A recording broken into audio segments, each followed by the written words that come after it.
More evidence tonight that the Metro Vancouver housing market has recovered from the recession. Stats Canada says Vancouver has the largest year-over-year price increase in the country, growing by 6%.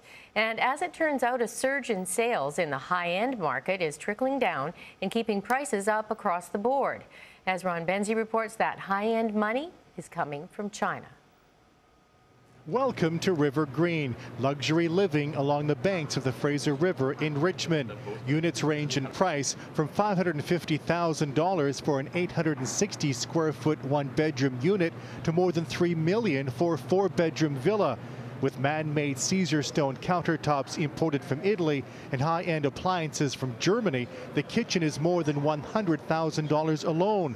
Although the first 459 suites of Phase 1 are scheduled for completion in 2013, most of the units in two of the first three buildings for sale have already been snapped up.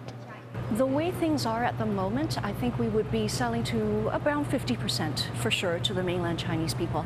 These mainland Chinese people not only live in China, a lot of them are stationed here already. Yeah, either they're upgrading their homes or they're buying a second home or buying for investment purposes. And it's not your regular detached home that overseas buyers are interested in. High-end properties are at the top of the list. In many cases, properties that are out of reach of the average Vancouver home buyer. We see a lot of high-end buying in Vancouver on the west side. If you go around UBC, the largest proportion of buyers around UBC and the west side typically are from mainland China right now.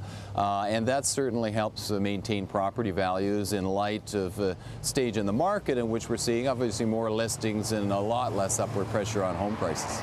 It means the rush of buyers from China is keeping the lower mainland housing bubble from losing air. Despite the supply of homes for sale reaching record levels, the benchmark price for a home sold in Vancouver last month has fallen by only $3,000 to just under $591,000.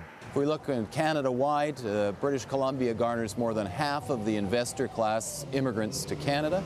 The top source country for immigrants in British Columbia is China, and 75% or three-quarters of Chinese immigrants to Canada in the fourth quarter of 2009 were investor class.